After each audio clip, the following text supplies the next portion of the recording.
Assalamualaikum warahmatullahi wabarakatuh. Halo anak-anak yang kucintai dan kubanggakan. Ketemu lagi dengan saya Miss An dari SMA Bina Widya Solo. Oke, pada kesempatan kali ini kita akan membahas tentang salah satu materi yang ada pada kelarutan dan hasil kali kelarutan, yaitu memprediksi reaksi pengendapan dengan KSP. Nah, pada materi sebelumnya kita telah membahas tentang larutan, hasil kali konsentrasi kelarutan, dan juga kelarutan di dalam ion sejenis. Dan sekarang memprediksi reaksi pengendapan merupakan lanjutan dari materi kemarin. Nah, oke, sekarang kita langsung ke contoh soal saja ya. Hasil kali konsentrasi seperti dirumuskan dalam rumus tetapan kesetimbangan, bukan konsentrasi timbang, jadi disebut dengan Ki. Secara umum, apakah suatu larutan belum jenuh atau terjadi pengendapan, kita dapat menentukan dengan memeriksa nilai Ki-C-nya. Jadi, untuk KSP merupakan hasil kali konsentrasi dipangkatkan dengan koefisien yang sudah kita bahas kemarin, itu merupakan tetapan ya. Jadi, untuk hasil kali konsentrasi yang belum jelas itu merupakan Ki, jadi kita simpulkan dengan Ki, boleh Ki-C, boleh Ki-SP. Nah, sekarang bagaimana penentuan hasil kali konsentrasi dibandingkan dengan nilai KSP? Apabila kita menghitung hasil kali konsentrasi suatu larutan atau disebut dengan Ki-C atau Ki-SP, maka apabila Ki lebih kecil dari KSP, larutan yang bereaksi tadi belum jenuh, jadi belum ada endapan atau belum mengendap. Kalau Ki-C sama dengan KSP, itu berarti larutan tepat jenuh atau hampir mau terbentuk endapan, tapi dia belum terbentuk suatu endapan. Dan jika Ki-C lebih besar dari KSP, maka sudah lewat jenuh, artinya terjadi pengendapan. Nah, bisa kita lihat dalam ilustrasi di bawah ini, bahwa jika Ki-SP kurang dari KSP, maka belum ada yang mengendap. Kita bisa lihat di gambar yang pertama ini. Kemudian apabila Ki-SP sama dengan KSP, jadi sudah hampir mengendap. Nah, kita bisa melihat dari titik-titik atau molekul-molekul yang ada di tabung atau gelas beker ini. Selanjutnya, apabila KSP melebihi Ki-SP melebihi KSP, maka sudah mengendap semuanya. Jadi seperti itu ya. Oke, bagaimana aplikasinya dalam soal? Kita langsung ke soal saja. Ini ada contoh soal. Saya bacakan ya. Kepada 50 ml natrium fosfat. Ayo, apa rumus kimianya natrium fosfat? 0,01 molar ditambah 50 ml perak nitrat 0,01 molar. Di mana tetapan hasil kali konsentrasi atau KSP-nya dari Ag3PO4 adalah 1,5 kali 10⁻⁻16. Jadi sangat kecil ya KSP-nya. Jadi amat sangat kelarutannya sangat kecil. Kemudian pertanyaannya adalah selidiki apakah terbentuk endapan perak fosfat. Oke, apakah nanti terbentuk endapan? Kita cek ya di perhitungannya berikut ini. Nah, saya taruh soalnya di atas ya supaya nanti kita bisa cross check dengan angka-angkanya. KSP juga sudah saya tulis di sini. Oke, penyelesaiannya mari kita cermati, oke? Nah, kita tuliskan diketahui dulu supaya mudah ya. Nah, diketahui tadi natrium fosfat atau Na3PO4 ya. Ada 50 ml dan konsentrasinya 0,01 molar. Jadi, kalau kita menghitung jumlah zat atau biasanya mengenalnya jumlah mol adalah M dikali V, molaritas dikali volume, di mana konsentrasinya 0,1 molar dikali tadi volumenya dijadikan liter ya, 50 ml itu adalah 0,05 liter.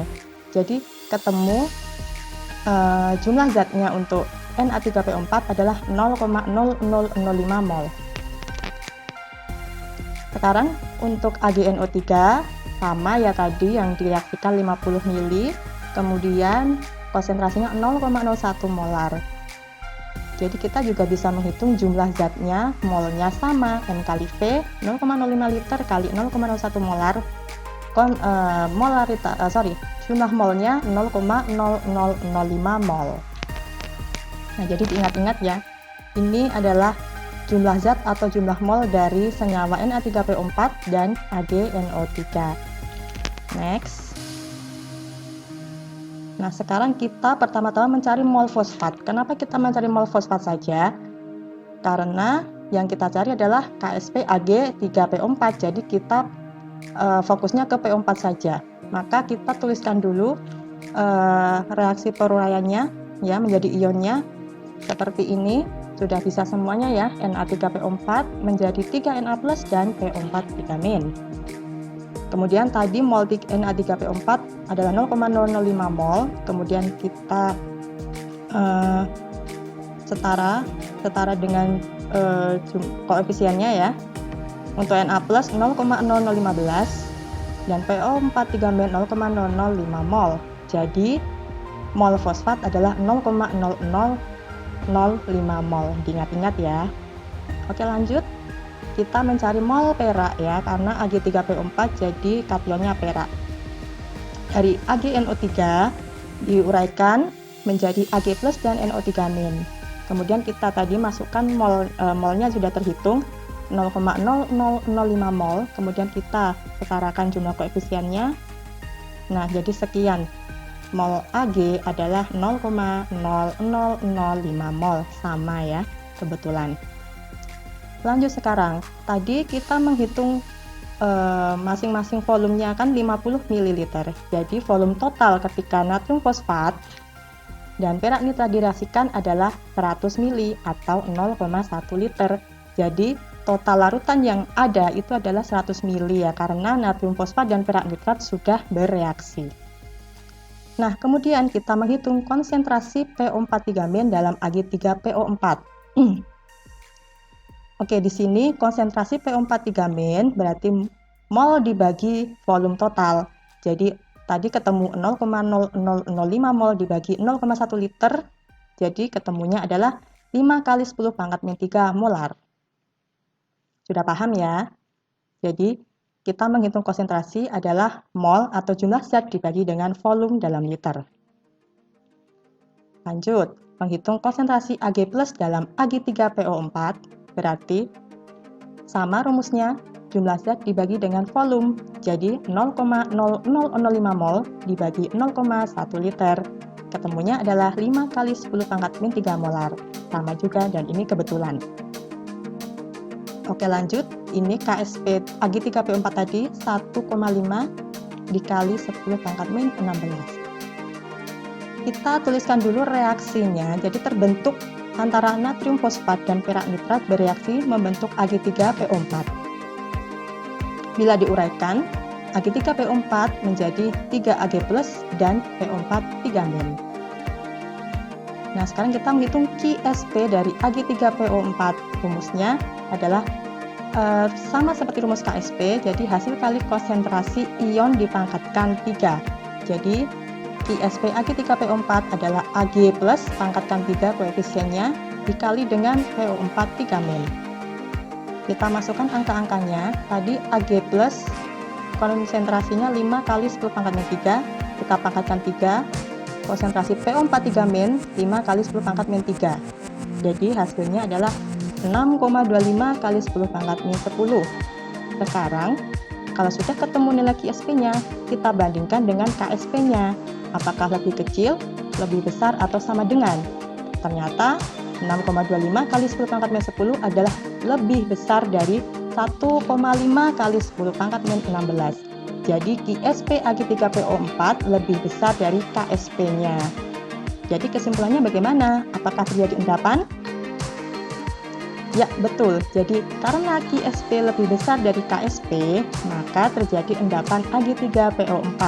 Artinya, ketika kita mereaksikan 50 ml natrium fosfat 0,01 molar dan 50 ml perak nitrat 0,01 molar membentuk Ag3PO4, ternyata terjadi endapan Ag3PO4 seperti itu.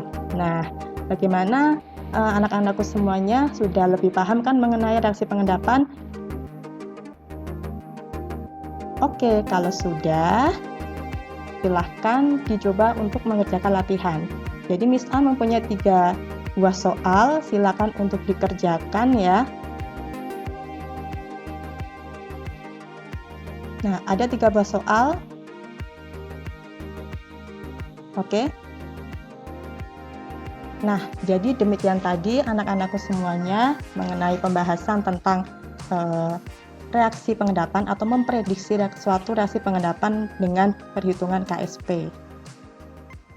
Terima kasih atas perhatiannya. Sampai ketemu pada materi selanjutnya. Wassalamualaikum warahmatullahi wabarakatuh. Bye.